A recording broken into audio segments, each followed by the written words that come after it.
Hey, what's up, everyone? Welcome to episode 2 of our first seed to harvest run. We wanted to make content a little bit easier for you to find. We kind of bounce around a little bit, but now we're going to do a week-to-week update on what we're doing in the garden, all the way back to cleaning. So if you watched last episode, we talked about how we clean our fans, wipe down our tent walls, what products we use. So go back and check that last video out. This video is going to be about re-amending different beds and why we're doing it. So there's going to be different things. This is a brand new soil. This is the take and bake recipe from Build Soil. We got the cover crop sowed in there, ripping ready to go. So when we get ready to plant our seedling, we will chop these up above the soil. We don't want to pull roots out. We want to chop above the soil, and we'll just let that decompose in the soil, break down, make it readily available for the plants with the microbes breaking it down and feeding the plant. So when you're growing organic, you want to always throw everything back into the bed, your plant material, your stocks, everything that you run in the grow, you want to put back into the garden. So we don't have to do anything on here. This is ready to go. We'll just chop this up once we get our seedlings in there. We haven't started them yet. That's going to be our next episode. Usually we run perpetual cycle, back to back to back. We wanted to get a little break, get everything cleaned up, get back in tune, find a new plan for you guys to bring better content to you, because we're kind of sporadic and bounce all over the place. But now we're going to be running a week-to-week update on everything we're doing in here. These are 3x3 beds, 70 gallons of soil. I really love the 70 gallons of soil. I feel like it's a really good buffer. Watering's easier, feeding's easier, and we've had a lot of great runs. These two beds right here are going on their 8th cycle now, and we've only done one soil test on these beds. So I'm really excited to be able to keep running this McCannabisluke Re-Amend bundle. It's just your craft blend, some compost, and some castings, and it's real simple, and we're going to show you how to do it.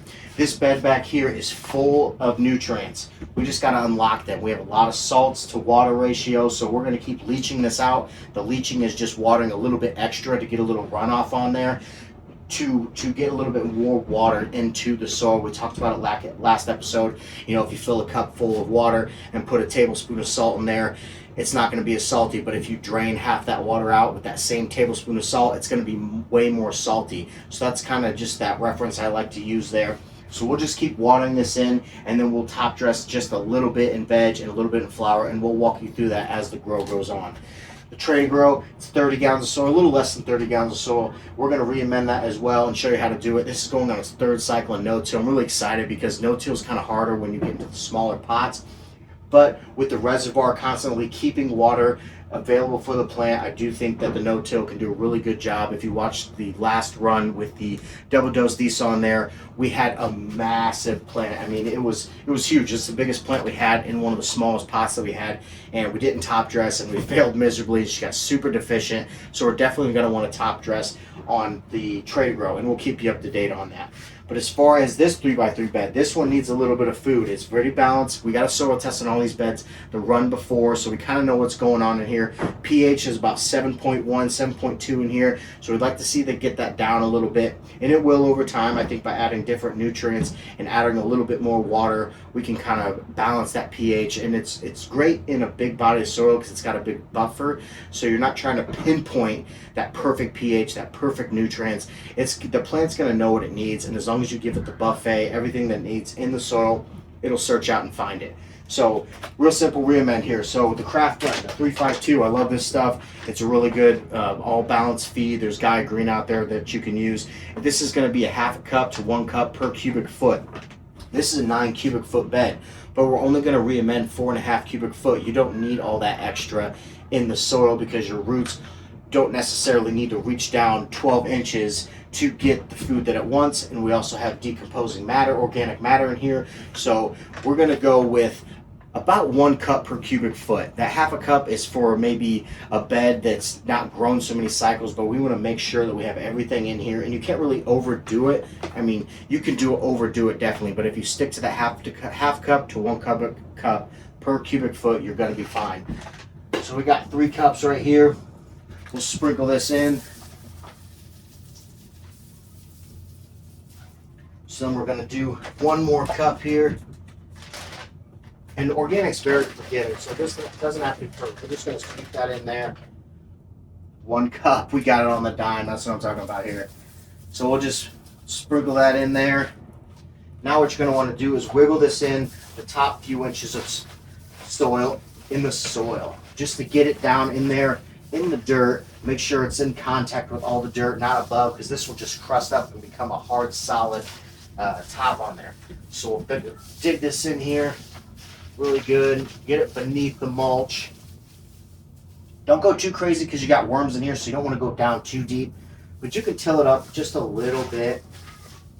Just get it down in there. Make sure you don't see any white powder. And that's it. Now we do have some mulch in here. You could spread this to the side and bring it down, but we're just gonna leave it on there and we'll add more on top of that. So then our next thing we're gonna do is we've got some Coroco's Colorado castings. This stuff's very good. It's like, I mean, no shit, like 52 bags to 1 of your regular castings. This is just, Alex is a home dude. Him and his family do this at home, and he puts love into every bag. So we'll just use about half of this. So I said that 1 to 2 inch layer is what you want. So we'll do something like that. And then we have builder soil castings back here. And we'll do about that same amount here.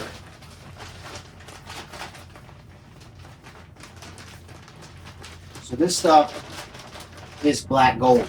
You can see it's very good. We're getting beneficial microorganisms in there.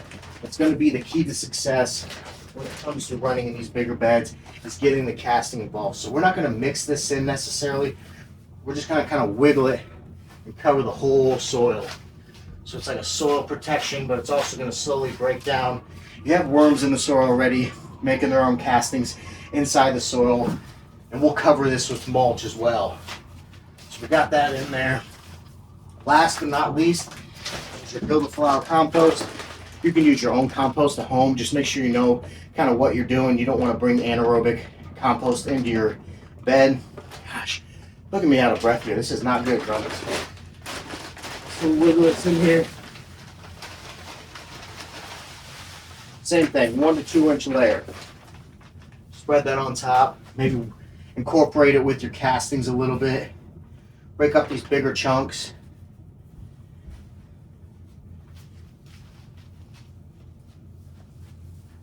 Wiggle it in just a little bit.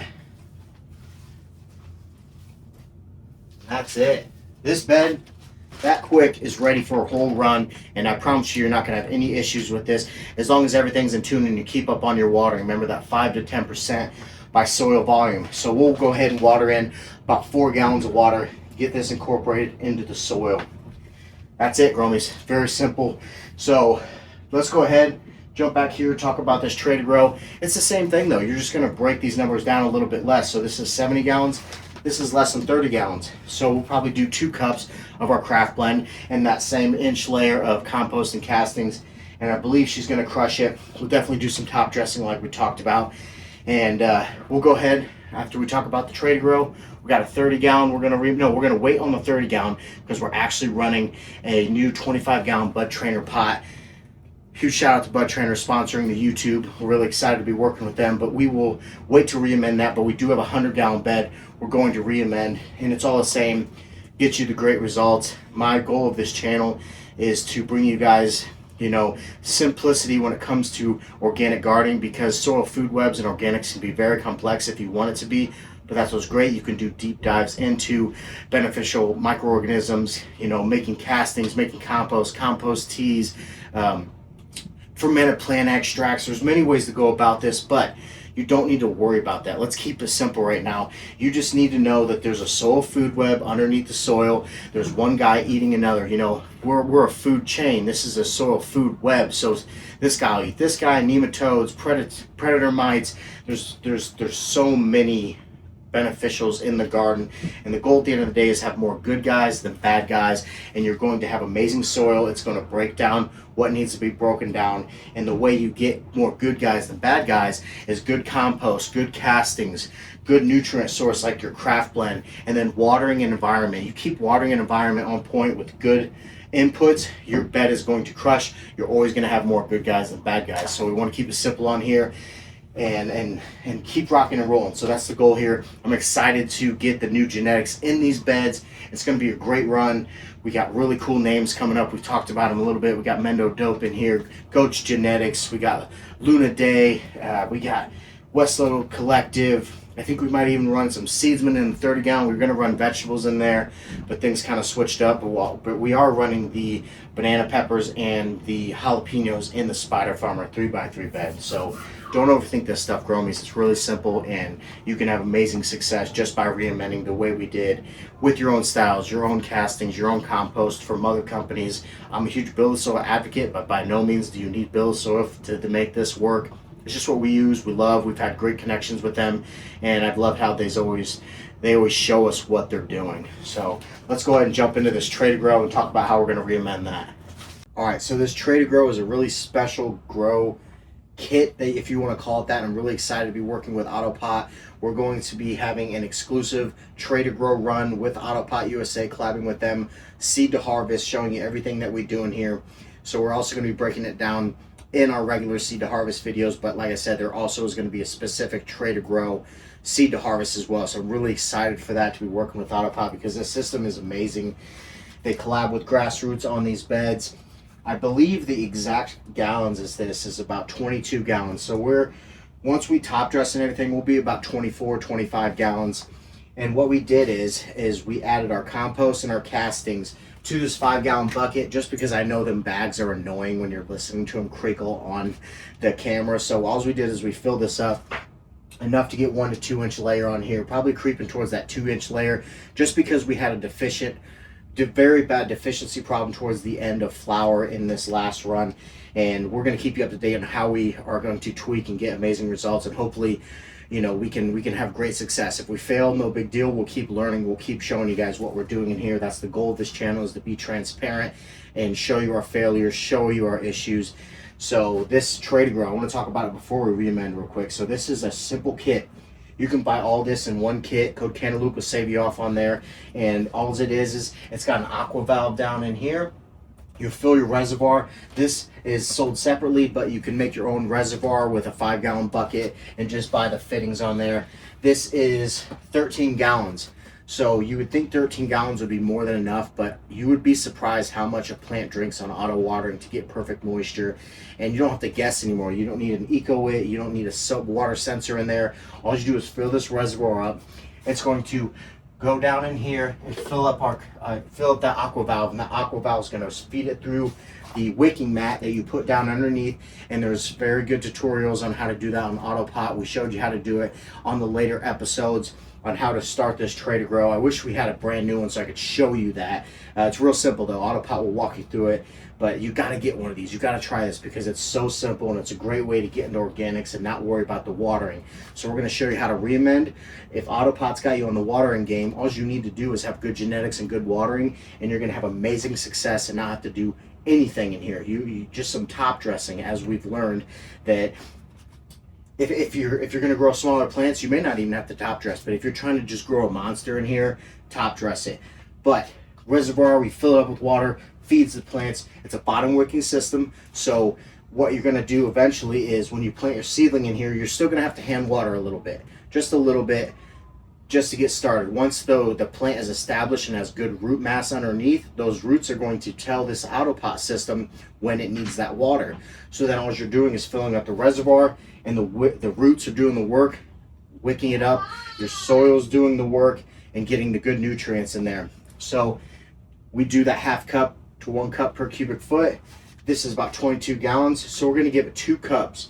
And all you're going to do, same thing, sprinkle it in there. Wiggle it in.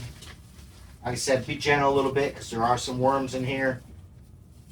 Worms are going to be really, very good factor into your no-till gardening setup, because they're soldiers in there. They're breaking stuff down, and they're pooping out your food for your plant, which is so cool to think of. As you put organic matter in here, they break it down and they bring readily available food to your plant. And then with the roots wicking up that water, they have the water that they need to use the nutrients that they have in there.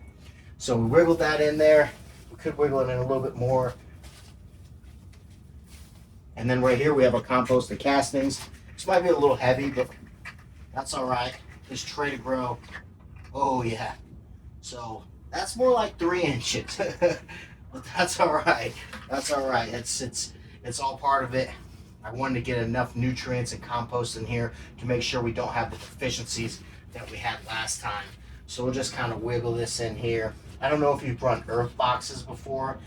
Really cool design too. Same concept in here. you would just dump your water down a reservoir, and I believe that earth box is the bottom wicking system, and they just pile compost and castings up like we did here, and it will slowly break down. And what's really cool about this system is it's got an on-off valve. So say you want to feed a compost tea, or you want to feed some fermented plant extracts, you can turn this off if you want to and water it, but you don't have to, because when it's on, the roots are going to tell it when it needs water. If you water this, hand water this, the roots have the water, so they're not going to go search it, so therefore they don't need to wick it up. So you don't even have to turn this system off or on. You can if you want to. There's dry backs you can do. That's where pulse right here is going to be really good. We have a VWC meter in this bed. Eventually we want to get one in here to kind of get you guys more data for dry backs.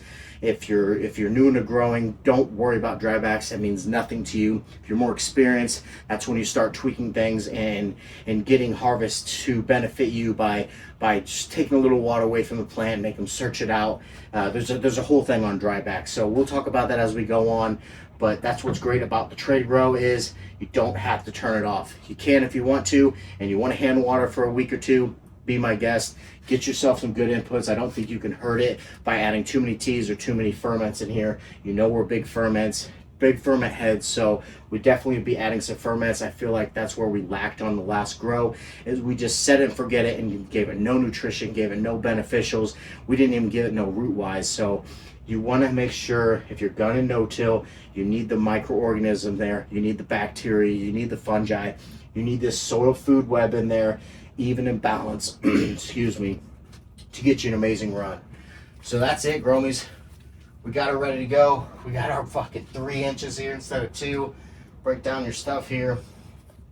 And then we're gonna we'll put mulch on top of this. We're out of mulch right now, but we'll get more. Mulch is gonna be really, really good to protect your soil, to just start that decomposing process. So if you have some greens in there, say you break up your cover crop, and then you have some castings in there with some mulch, you're creating that great ratio for composting in the bed. So you don't even have to compost outside the bed. You're composting and growing at the same time. So love this Tray2Grow. Really excited to do the seed to harvest with them, just to show you guys the data on here and show you that it's a really, really great no-till way to start. Like I said, this is on its 3rd cycle. All we did is chopped our stock at the top. This right here, you probably can't see it very well. I wish I had a cameraman to bring in, zoom in, but we got our old stock right there. We'll leave it and we'll plant right next to it. A lot of people get worried, especially in a smaller pot, because there's old root mass in there. Don't worry about that. It's going to break down. But in the time being, it's going to make it easier for your new root paths to use those old root paths easier to spread out.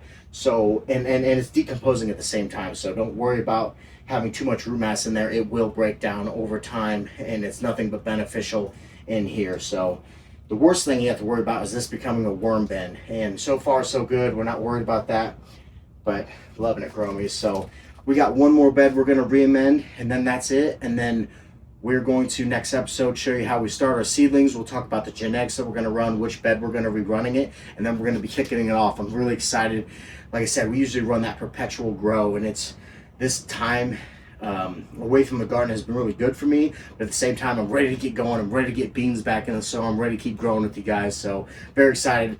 Much love, Gromies. If you want, stick around. We'll re-amend that 100-gallon bed, and then that's it. We'll see you next time. All right, last but not least is our 100-gallon pot. This is really cool bed because this is all old soil that we had in the basement for years and years, and now we've added it to the bed, and we had a great success, great run last time. So it just shows you don't need top of the line, don't need new soil. Use your old soil, don't throw it out. We'll get it re-amended, we'll get it back on point. So this is 13 cubic foot. Like we talked about before, you only need to re-amend half of that, so it's about 6.5 cubic foot. So we have 7 cups of craft blend. So we're going towards that 1 cup per cubic foot ratio. And the reason we're doing that is because this is old soil. We want to make sure we have enough nutrition in there. So we'll just take it, 7 cups, wiggle it in there.